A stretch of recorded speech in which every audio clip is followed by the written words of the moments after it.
నమస్తే. 7 తరపున అందరికీ 80వ స్వాతంత్ర దినోత్సవ శుభాకాంక్షలు. 80వ స్వాతంత్ర దినోత్సవం సందర్భంగా అమలాపురం ఎమ్మెల్యే ఐతాబత్తుల ఆనందరావు అమలాపురం నియోజకవర్గంలోని పలు వేదికల వద్ద జెండాను ఆవిష్కరించి ఘనంగా స్వాతంత్ర దినోత్సవ వేడుకలు జరిపారు.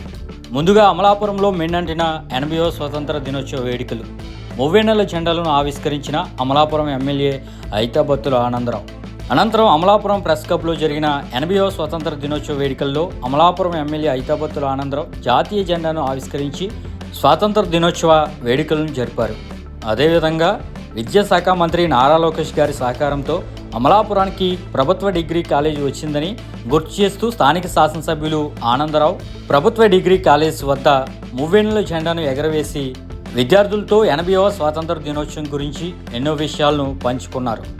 ఇక అదేవిధంగా దేశభక్తితో ఐక్యతతో సమాజ సేవలో భాగస్వాములు కావాలని ఏరియా ఆసుపత్రి ప్రాంగణంలో జరిగిన స్వాతంత్ర దినోత్సవ వేడుకల్లో ఎమ్మెల్యే ఐతాబత్తుల ఆనందరావు పాల్గొన్నారు.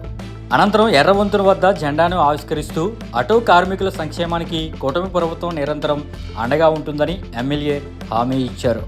అదేవిధంగా గొల్లవెల్లి సిఎంఎస్ కళాశాలలో ఘనంగా నిర్వహించిన 80వ స్వాతంత్ర దినోత్సవం వేడుకల్లో ముఖ్య అతిథిగా ఎమ్మెల్యే ఆనందరావు పాల్గొని జాతీయ పతాకాన్ని ఆవిష్కరించి కళాశాలకు అవసరమైన రోడ్లను త్వరలోనే పూర్తి చేస్తామని హామీ ఇచ్చారు.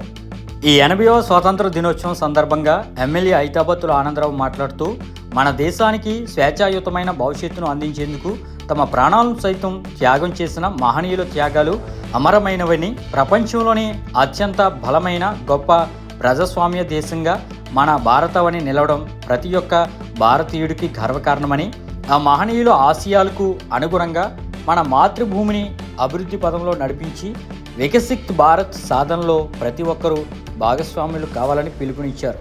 ఈ కార్యక్రమంలో స్థానిక ప్రజాప్రతినిధులు, మున్సిపల్ అధికారులు, కూటమి నాయకులు మరియు కార్యకర్తలు పెద్ద ఎత్తులో పాల్గొని ఈ 80వ స్వాతంత్ర వేడుకలను విజయవంతం చేశారు.